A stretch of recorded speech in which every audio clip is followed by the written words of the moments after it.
हिंदी में यूपीएससी की तैयारी से संबंधित प्रोग्राम्स को देखने के लिए सब्सक्राइब करें स्टडी IQ-IAS हिंदी। नमस्कार, मैं हूं डॉक्टर पंकज मिश्रा और स्टडी IQ-IAS हिंदी के इस प्लेटफॉर्म पर आपका स्वागत करता हूं। दोस्तों, आप जानते हैं अरब सागर में भारत के एक्सक्लूसिव इकोनॉमिक जोन के पास और विवादित सर क्रीक के आसपास पाकिस्तान एक नया टापू बनाने जा रहा है। जी हां, एक ऐसा टापू जिसका इस्तेमाल केवल तेल निकालने के लिए नहीं किया जाएगा। यह बड़े जियोपॉलिटिकल गेम का एक हिस्सा है। इंटरनेशनल मीडिया इसको ट्रंप पाकिस्तान ऑयल गैम्बल कह करके संबोधित कर रहा है, लेकिन असली सवाल यह है कि क्या यह केवल एक ऑयल रिग है या यह भारत की समुद्री सीमा पर निगरानी करने का एक नया स्ट्रेटेजिक ट्रैप।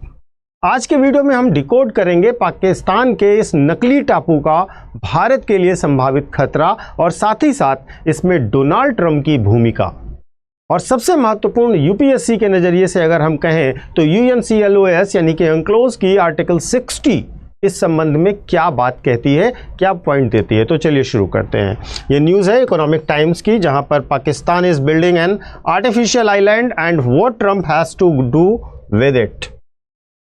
शुरू करते हैं और शुरू करने से पहले मैं आपको अपना टेलीग्राम चैनल बता देता हूं, यूपीएससी मेंटर पंकज सर। इसे ज्वाइन कर लीजिए, यहां पर आपको मेरे सारे वीडियोस के लिंक मिल जाएंगे। तो सबसे पहले व्हाट इज न्यूज़, खबर क्या है। तो हाल ही में ब्लूमबर्ग के साथ साथ पाकिस्तान की मीडिया रिपोर्ट्स में एक चौंकाने वाला खुलासा हुआ है कि पाकिस्तान की सरकारी कंपनी पाकिस्तान पेट्रोलियम लिमिटेड यानी कि PPL ने अरब सागर में एक आर्टिफिशियल आइलैंड बनाने की घोषणा की है। इसकी लोकेशन देखिएगा, यह टापू सिंध प्रांत के सुजावल तट से करीब 30 किलोमीटर दूर समुद्र के अंदर बनाया जाएगा। कराची से इसकी दूरी करीब 130 किलोमीटर होगी।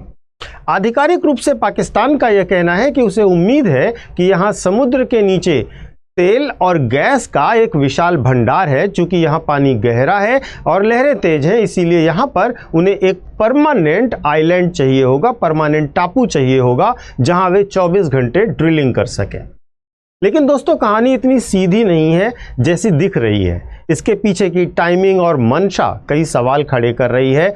अब आते हैं मेन मुद्दे पर कि इसके पीछे ट्रंप का कनेक्शन क्या है, ट्रंप कैसे कनेक्टेड है। अचानक पाकिस्तान को आपको लगता है कि क्यों ख्याल आया होगा कि यहाँ पर ऑयल है, यहाँ पर गैस है। एक्चुअली इसका जवाब छिपा हुआ है वाशिंगटन DC में। आपको शायद याद होगा, कुछ महीने पहले अमेरिकी राष्ट्रपति डोनाल्ड ट्रंप ने एक अजीबोगरीब दावा किया था। उन्होंने कहा था कि पाकिस्तान के पास मैसिव ऑयल रिजर्व्स हैं और अमेरिका उसे निकालने में उनकी मदद करेगा। ये ट्रंप का ट्वीट है। हालांकि इस दावे का कोई वैज्ञानिक आधार नहीं है और US एनर्जी एजेंसी खुद इस इलाके को लो पोटेंशियल जोन मानती रही हैं। और ऐसा भी नहीं है कि यह पहली बार हो रहा है। वास्तव में वर्ष 2019 में जब पाकिस्तान के प्रधानमंत्री थे इमरान खान, तो उन्होंने अमेरिकन कंपनी एक्सॉन मोबिल के साथ मिलकर कराची तट के पास केकरा 1 नाम से एक कुएं में ड्रिलिंग की थी। नतीजा कुछ नहीं मिला। करीब 14 अरब रुपए पानी में बह गए, लेकिन तेल की एक बूंद भी नहीं मिली। अब आप समझ रहे होंगे और सोच रहे होंगे, तो फिर ये ड्रामा अब क्यों।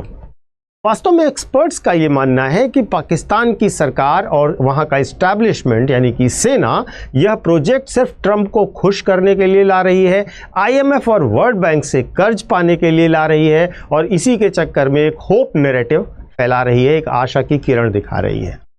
मुद्दा पाकिस्तान का है, हमसे क्या मतलब, लेकिन हमारे लिए एक बहुत बड़ा खतरा क्रिएट हो रहा है जो हमें समझना होगा, जो सबसे गंभीर पहलू है भारत की सुरक्षा के लिए जो कंसर्न है। ये जो टापू है सुजावल, जिस तट के पास बन रहा है, वो भारत के और पाकिस्तान के बीच में जो विवादित क्षेत्र है सर क्रीक, वहाँ के पास में पड़ रहा है।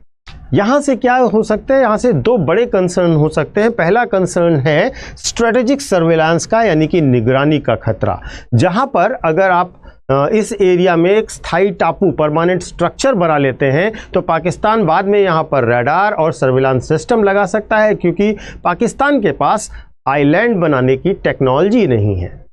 तो पाकिस्तान कैसे बनाएगा? पाकिस्तान को बनाने के लिए चाइना की मदद लेनी पड़ेगी और यहाँ से चाइना की एंट्री का रास्ता खुलता है। और अगर चीन यहाँ आएगा तो गुजरात तट और भारतीय नेवी की गतिविधियों पर स्ट्रिक्ट सर्विलांस रखी जाएगी। दूसरी खास बात यह है कि मैरीटाइम बाउंड्री डिस्प्यूट्स हो सकते हैं, समुद्री सीमा को लेकर विवाद हो सकता है। पाकिस्तान भविष्य में इस टापू का हवाला दे करके अपनी बेसलाइन को आगे बढ़ाने की कोशिश कर सकता है, जिससे वह भारत के एक्सक्लूसिव इकोनॉमिक जोन वाले हिस्से पर अपना दावा कर सके। हालांकि अंतर्राष्ट्रीय कानून इसकी इजाज़त नहीं देता, जिसे हम ज़रूर अभी आगे समझेंगे। क्या है अंतर्राष्ट्रीय कानून, वह भी समझिएगा। UNCLOS के आर्टिकल 60 है, और UNCLOS का आर्टिकल 60 स्पष्ट तौर पर कहता है कि कृत्रिम द्वीपों को प्राकृतिक द्वीप, नेचुरल आइलैंड नहीं माना जा सकता है। इसका अपना कोई टेरिटोरियल सी नहीं होता है। टेरिटोरियल सी मतलब 12 नॉटिकल माइल्स तक का जो सी एरिया है, और यह किसी भी देश की समुद्री सीमा यानी कि मैरीटाइम बाउंड्री को तय करने के लिए इस्तेमाल नहीं किया जा सकता। यह इंटरनेशनली एक्सेप्टेड लॉ है। तो यही पॉइंट UPSC के स्टूडेंट्स के लिए बहुत इंपॉर्टेंट भी है, क्योंकि पाकिस्तान इस नकली टापू के जरिए क्या अपना इलाका बढ़ा सकता है? तो स्पष्ट जवाब यह है कि बिल्कुल नहीं। तो अगर पाकिस्तान ये सोच रहा है कि इस टापू के जरिए सर क्रीक या EEZ में भारत को पीछे ढकेल देगा, तो यह लीगली पॉसिबल नहीं है। भारत इसे अंतर्राष्ट्रीय कोर्ट में चुनौती दे सकता है। आर्टिफिशियल आइलैंड की जहाँ तक बात है, तो उसके बारे में अगर हम देखें तो ये कोई बच्चों का खेल नहीं है। वास्तव में जापान ने जिसके पास दुनिया की सर्वश्रेष्ठ टेक्नोलॉजी हुआ करती थी, बेहतरीन इंजीनियरिंग है, उसका कंसाई इंटरनेशनल एयरपोर्ट जो कि एक कृत्रिम द्वीप पर बना है, धीरे धीरे समुद्र में धंस गया। ये एक्सीलेंट इंजीनियरिंग वाले देश की मैं बात कर रहा हूँ। पाकिस्तान, इसके पास ना तो पैसा है ना टेक्नोलॉजी है। अगर उसने यहाँ जुगाड़ से टापू बनाया और वह कोलैप्स हो गया तो क्या होगा? यह एक बहुत बड़ा ऑयल स्पिल भी हो सकता है। तो निष्कर्ष के तौर पर समझिएगा कि पाकिस्तान का यह कदम आर्थिक से ज़्यादा भू राजनीतिक है, जियोपॉलिटिकल है। ट्रंप को लुभाने और चीन को हिंद महासागर में पैर जमाने का मौका देने का एक तरीका है। भारत इसके लिए डिप्लोमेटिक प्रेशर बढ़ा सकता है, सर्विलांस बढ़ा सकता है, एनवायरमेंटल वॉच बढ़ा सकता है, और हमें सतर्क रहना होगा, क्योंकि इतिहास बहुत क्लियरली इंडिकेट करता है कि पाकिस्तान के डेवलपमेंट प्रोजेक्ट्स अक्सर हमारे लिए सिक्योरिटी थ्रेट्स ही रहे हैं। आप भी अपने विचार अवश्य कमेंट करके दीजिएगा। मैं आपको एक छोटा सा अनाउंसमेंट दे देता हूं। प्रतिज्ञा प्लस बैच जो कि हमारा P2I कोर्स हुआ करता है UPSC के लिए, इस यह 2026, 2027 और 28 के लिए उपलब्ध है। आप हमारा यह बैच ज्वाइन कर सकते हैं।